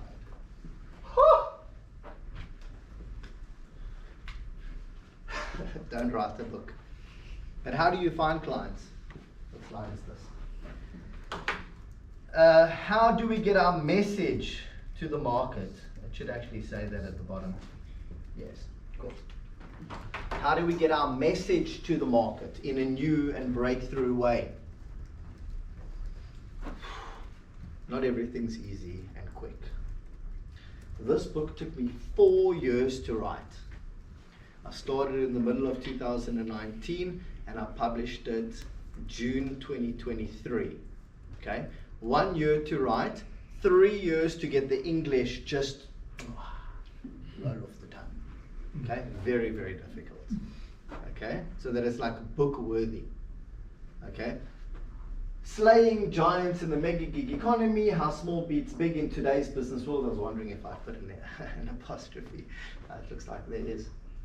This is actually the cover of the book. And basically it's about the fourth industrial revolution. It's about how small beats big, all these things. As I said, the book was supposed to be called Breakthrough Economics. And what's supposed to happen is when a client in Singapore who has a huge group of actuaries doing work for them reads the book about how you slay giants in the mega gig economy by the CEO of Virtual Actuary, and they like the concept and they like the story about disruption. I'm doing a video for you now soon. Okay? And they see the message of the consortium, the shared revenue, the lean mindset, the treating those that work in the business like family. They start to understand our message as a business. It's not because I was at a sales pitch in the boardroom. It's because I wrote an interesting book about how small can be big in today's business world.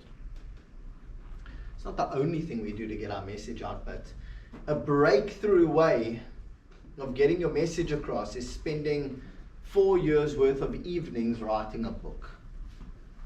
Whew. It's very difficult to not be able to lie in bed when your kids are going to sleep for like 4 years, you know, from the age of like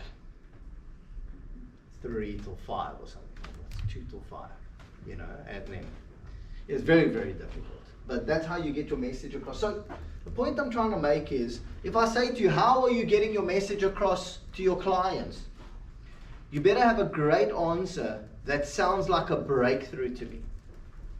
Because if it doesn't, then stop watching TV at night and sit with a pen and paper and think about how you can get your message across to your clients in a breakthrough way. Because if you are not getting your message across in a breakthrough way, it is not good enough. Do you know why it's not good enough? Because there's no safety net. If you're not using methodologies that are so mind-blowing, it's not good enough. Take that yardstick of yours and raise it. Okay, make it much higher. Compare yourself not to the 1% that it sounded easy and they did it quickly and they got funding, but rather to those that sat and grinded. Okay, so just like raise that yardstick. Sometimes it's no work-life balance. It only gets lacquer. Business only becomes fun later, not in the first couple of years. Okay, I think what stood out for me is especially with businesses, how to be very careful with spending unnecessarily, right? Trips to Durban and all of that, right? And so as part of the MBA program, we are encouraged to network, right? So I just want to understand, well, I'm saying this because somewhere I've heard that sometimes you need to spend money to make money, right? Okay. Now, I want to understand what does effective networking mean to you, or how have you seen that this is effective networking? Great question. Yeah, so that's the first question. And Sure. then the second question is... You might have to remind me of the first question as soon as you mention the second question, but go ahead. Okay, so you started the business yourself, as opposed to, for instance, having been employed and in an executive role and stuff. So I'm just curious to understanding how your team describe you as a leader, right? And also, my third question is, what have you seen, how have you viewed your leadership style evolve? Having you actually starting your own thing and leading people as opposed to being hired. So what can you say is the kind of leadership style that really led you to being successful in the space that you're in? Cool. So I cheated and I wrote down this stuff. Okay. So effective networking. So a great example is when it's my birthday. So what I do is I see the people they post, they went to a conference, these were the speakers, I invite the speakers to connect. Okay? So I'm constantly connecting with the industry people, constantly. Oh, here's the top 50 insurtech people in the world. Connect, connect, connect. I want to be connected and networked with every single person in our industry that is of worth. Okay? Then, like, so then they post articles and I would comment. We create a bit of a rapport. Okay, I'm interacting with them. I'm using that network for a reason. I am purposeful in how I interact with that network. I'm not trying to sound like I'm selling them something. And hopefully with all the other content that I'm making, because I'm just interacting with them and not looking like I'm trying to sell them something, when I do post industry related content of any sort, they're like, oh hey, that's that guy that like interacted with, he's popping up on my feed, and okay, cool. Oh, when we need actuaries, we'll use them. So everything that you do gels and starts to work together when you're not looking like you're trying to sell somebody something, or when they are in a sales funnel. Okay. Secondly, on my birthday on LinkedIn, happy birthday. Oh, so awesome of you, Santana, to wish me. Really appreciate it. We're not doing any work with your business. I mean, it is my birthday. Any chance we could meet with your team and discuss some of the work that we do? I mean, it is my birthday after all, you get a wish. Free, sure. Bit cheeky, but yeah, cool, let's meet. We can do it on Zoom. Not like, and I connected with them 3 years ago. Not like, hey, thanks for connecting. Are you available? I can be available at 4:15. It'll take 5 minutes. Are you ready? Here we go. I'll send you something. Oh, by the way, here's our proposal. And these are all the things we're doing. And you're like, whoa, what the hell are you sending me? Mr. Sales Funnel. So networking is about looking slick. Looking like you're introducing the industry to new concepts and ideas. Having conversations about how you can get those ideas and concepts to the people in the industry. Bit of a flow. So that's where the networking comes in. Okay? So how do they view me as a leader? As I've always tried to sell it to them as, you are more important than me. Okay? I'm lucky to be working with you. I'm going to try my best to make you succeed.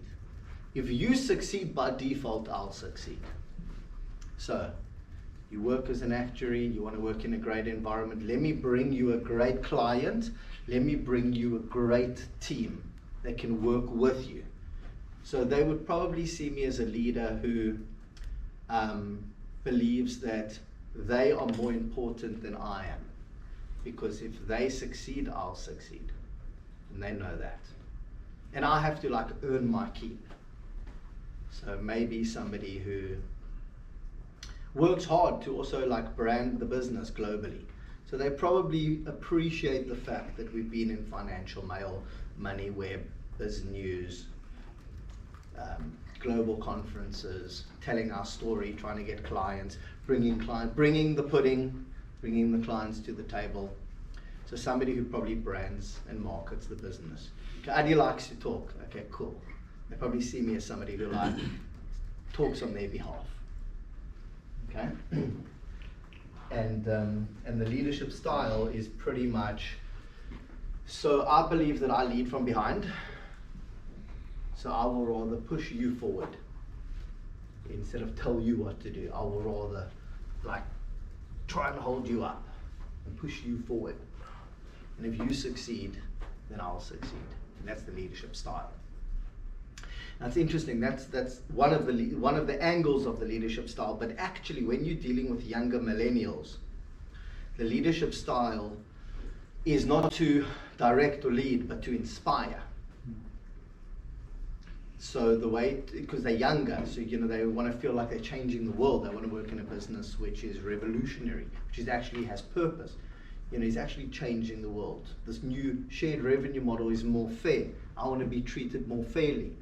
They're pushing the idea of fairness in the workplace.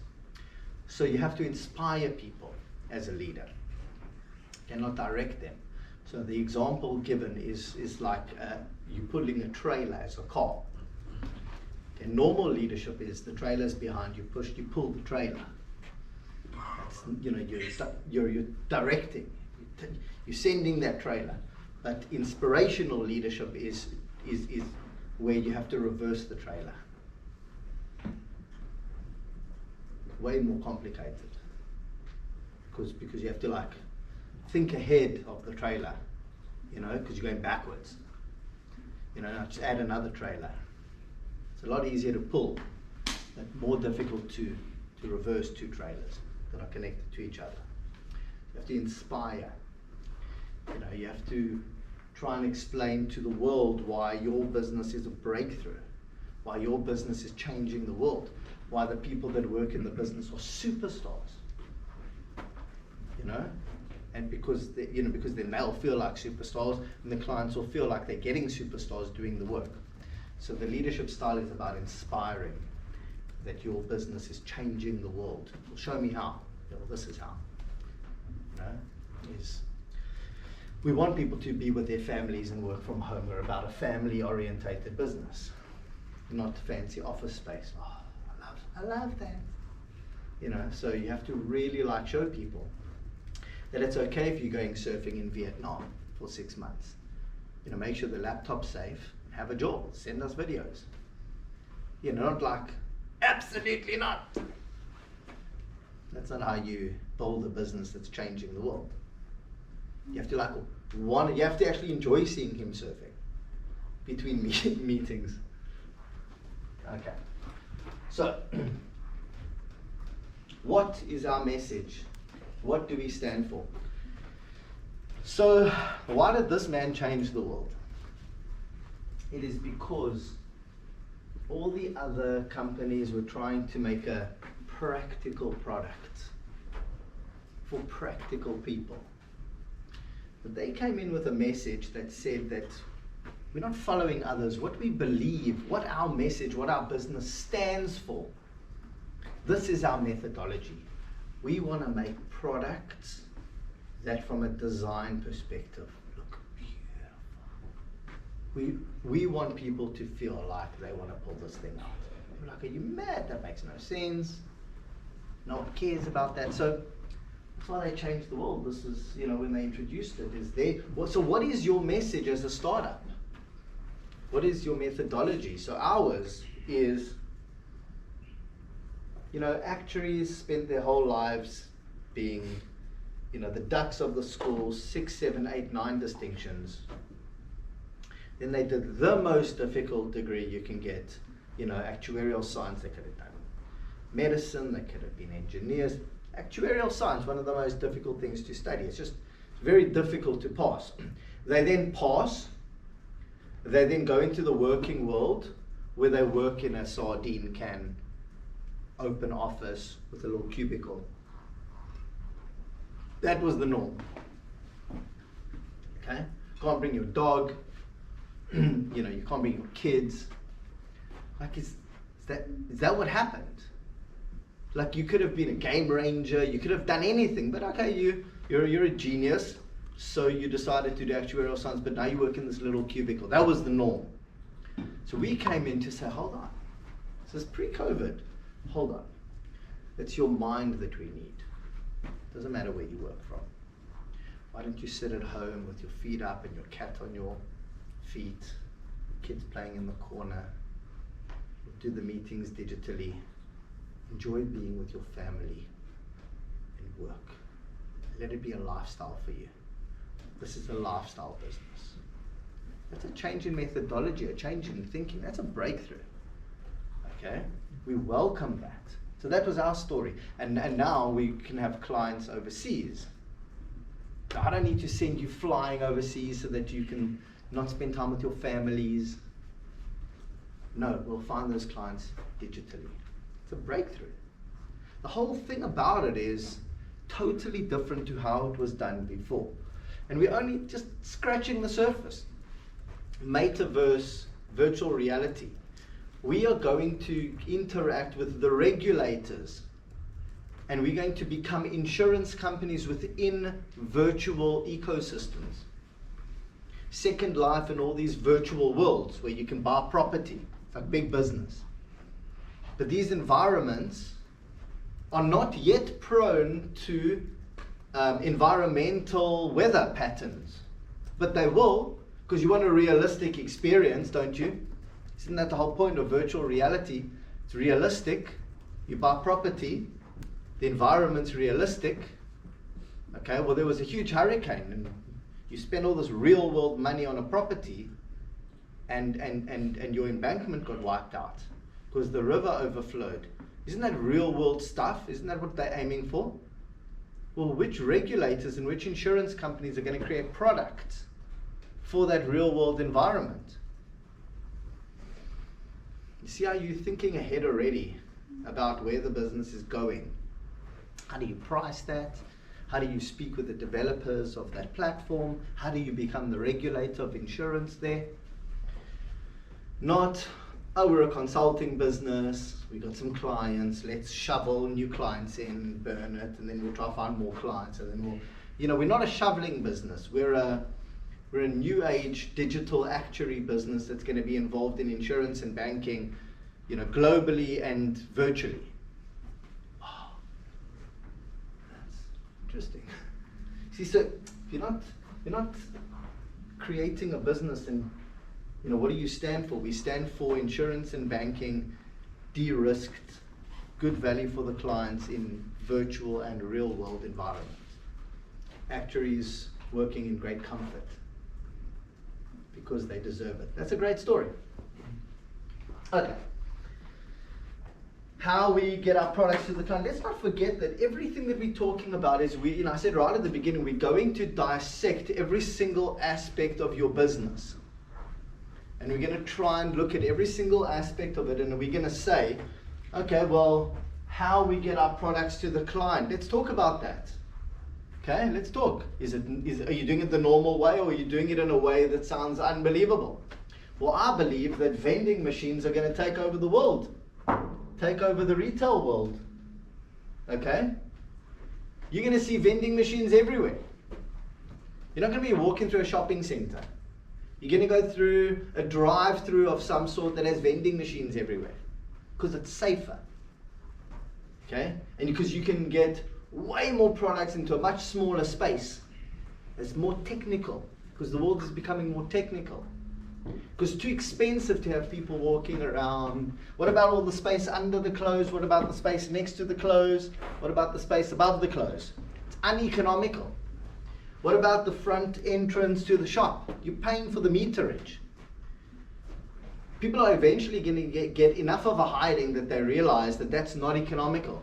And someone like the guy from Temu, who now within like a year became the wealthiest person in Asia. Why? Because I don't want to go to a shop and pay 5 times the price. I want to see the product and I want to buy it, and that product arrives. Why? Because he perfected the delivery. How many times did we shop at Alibaba? I think it took 90 days to arrive, if at all, because it went through the post office. So he perfected things, and how we get our products to the client has to be imagine you spoke to the guy from Temu. They've tried it before with Alibaba, nothing arrived. Don't worry, I've got unbelievable deals with these courier companies. We're not going to ramp up the price of the courier like they did it with the other companies. It's all built in, so that's actually free. What? It's a breakthrough. It's unbelievable. Show me. Order. Boom. 7 days later, the thing arrives at your door. Oh my gosh. It's unbelievable. It's how you change the world, is you have to look at the way everyone else is doing something and negotiate those deals with the courier companies and say, this is the volume we've got. I will finance your trucks. I don't know what deals they've got. Maybe they have a deal where they finance some of their trucks. Don't worry about it. We'll finance your trucks. Just get the people working, get them delivering. But this is the deal. One product goes missing. If you do not fire that person on the spot, there's a 1 million rand penalty if the client says that a product went missing. I'll give you all this business, but you have to, if you're going to change things, you have to put terms in place where people see you as very, very, very serious about what you're aiming to do. Not like, okay, something goes missing. No, we're going to take all this business, we're going to bring it to you, but I'm putting a clause in there that says that if one thing goes missing, you're going to pay R1 million cash. You want the business or don't you? That person doing that service is going to behave themselves. Everyone works efficiently. Why? Because that company and that owner, that courier company, also kind of on commission. They have to earn their keep. I'll invite you to the next project and the next project and the next project, and you'll earn more and more and more commission. But if you stuff up, I don't have to invite you. It's a shared revenue invite-only club. I promise you that's the deal Temu has with their courier companies. You behave yourself, you do things nicely, and as well as the suppliers. You have a problem with a product, you complain, they give you an instant credit. They say to the supplier, you do not supply junk. If these clients get junk from you, I will bar you as a supplier. That's not the standards we abide by. That's why the standards are so high on the products.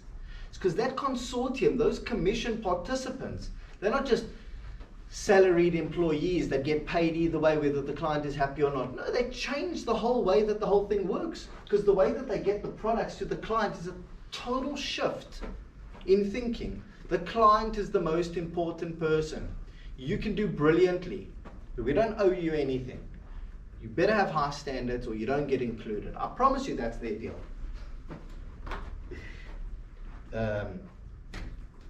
I'm not hired by Temu, and this is not a paid advertisement. Okay, how we accept payments. Okay, so, you know, it's a difficult one because I don't think Bitcoin is the way, because how we accept payments, you know, the banking system works quite well, we invoice out, but it's changed. We don't accept payments in Bitcoins, but we might have to consider it. So everything about the business and everything about the way that we have to think has to be, what is the new way of doing things? Should we be accepting Bitcoin? If we accept Bitcoin, if we accept cryptocurrency, how can we do it in the safest possible way? How can we be compliant from a banking perspective? So everything about what we are doing as a business, as a small business, not quite a big business, has to be thinking about, is there a better way for us to be doing this that is more new age? Because I miss the Bitcoin wagon. Unfortunately, that's life. What can you do? Okay, but that doesn't mean that like, oh, no, I'm going to turn my back on it. It's all junk. It's not really. I may have missed the boat, but I don't have to let my... You see, one of the reasons why small businesses can beat big businesses, and this is quite an important point, okay, is because the people that run and work and own, more so run the big businesses, they have what they call confirmation bias. Okay? They are biased about the way that they do things. Because they're so big, these little pipsqueak coming to eat our lunch. They're biased. They confirm that constantly. Oh, the way they do things, shared revenue nonsense, lean business. People love the big offices. Our clients don't mind paying these fees. They keep on, they have a bias towards confirming the fact that the way that they do things has gotten them this far and they will win. Okay? Thank God. Because it means somebody comes up with a new way of doing things, a new method, a new system to find a product, find a machine, you know, build it without having to take on a loan, getting the guy that owns there's a guy that owns a warehouse. A quarter of the warehouse is empty because I've got this app, it will tell us how to stack everything. We can free up so much space. We can put a cage up here. Can we utilize that corner of the warehouse for this commission, we've got an order for caps, but we need to store them, we need to distribute them, what they call last mile distribution. Amazing, my friend Rail owns a big warehouse company. They lease warehouses on like a pay-as-you-go. I thought that was it, and the next minute, bang, I thought friends like that, you realize you know nothing about business, okay? Now they're doing last mile deliveries. So you own a business, you buy the stuff from overseas, you don't have a warehouse, you don't have people. Go to them. They have the warehousing, they have the people, they accept the delivery, they'll repackage it for you, and they'll send it out to your clients. Genius. It's called like last mile something. Last mile warehousing, I think. Such a brilliant way of thinking about it, because the guy and so now they've got to go find clients, find the people that want to make a product, relabel a product. They don't have a warehouse. They don't need to. They got him on a little pay-as-you-go system. But what he's done is he's taken that corner of the warehouse and he's packaged it as a product. He didn't have somebody else come to him and say, okay guys, don't worry about owning the warehouse, don't worry about the people, we've got you covered. You go create a product, brand it, buy it from overseas, it arrives with us, we'll repackage it for you, we'll send it to your clients on your behalf. Brilliant. He put 5 or so. Okay. I know there's so much. So, how we pay our clients, how we pay our colleagues internationally, again, it fits into the same category as what I just said. How we treat those we work with. We are colleagues, not staff. You're not my staff. We are colleagues, we are equals. Okay? I don't talk about them as staff. We are colleagues. We succeed together. Okay? And that's the way that I feel about it. You see? So that's how it's different. That's, the whole thing about it is different. Okay, so one of the things about breakthrough methodology is that the only reason why it works is because we are in the 4th Industrial Revolution. What that means is that technology and systems are affordable for the common man and woman on the street. We must be encouraged by the fact that if we want to start a business, we just need a laptop and a cell phone. Off you go, bang. That starting point is significantly better than the biggest country that was, the biggest company that was in your industry 15 years ago. Sure. Hands down. Think about that. The biggest company in your industry 15 years ago had this moat, they had the big office space, the clients could come to their offices, they could afford to go to conferences. Your starting point now in the 4th Industrial Revolution is already past that. That's your ground zero. Instantly. You can go onto Instagram, you can have a website, etc. Your starting point is just bravery. And like, this is our business, it's what it's all about, create the credibility and so on. So the moat is gone. Okay? Now, a topic for another day is that if we're going to start a business, we want to be industry disruptors. But in order to disrupt an industry, every part of your business every single part of it has to be so much better than everybody else that it's very difficult for them to even try to compete with you. It's not like, oh, you've got one product that's different, but you've got this office space. Everything else is the same, but one thing is, it's a great product. Okay, so they saw your product, they made it themselves. So if you want to be the Lone Ranger, you have to think that you want to be a disruptor rather of an industry. You have to think like the Lone Ranger who's there to like save the people and like ride away.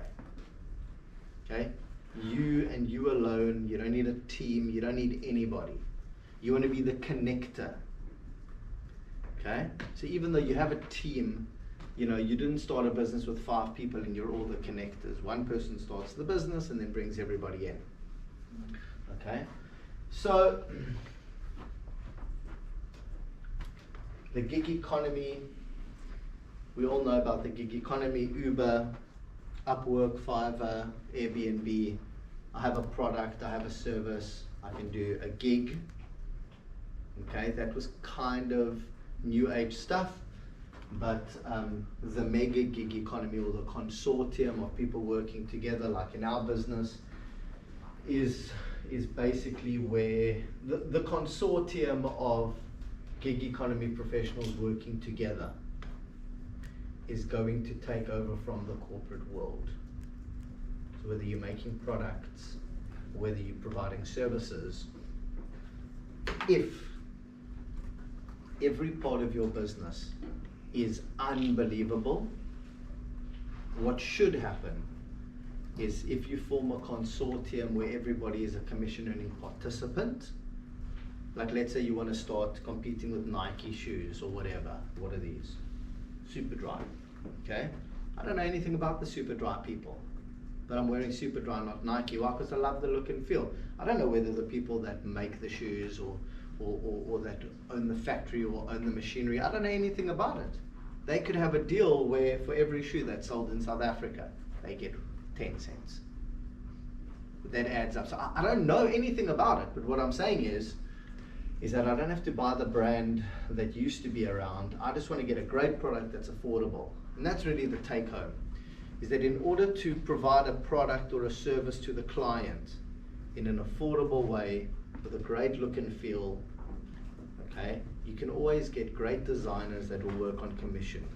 You can always get machinery that you can have a commission deal with the owner of the machine. You can have a factory, you can have a warehouse where you rent it on commission, etc., etc., etc. So if you think about every aspect of your business and the way you treat people, make it much better than how everyone else is doing it. And that's the breakdown. It's a long conversation basically, but I've tried to just give a little bit of a taste of like startups and different parts of your business, and try to show how we have tried to make it better than what everyone else is doing. And we continue to try and make it better. And that's basically, in my opinion, a term that I've coined, breakthrough economics.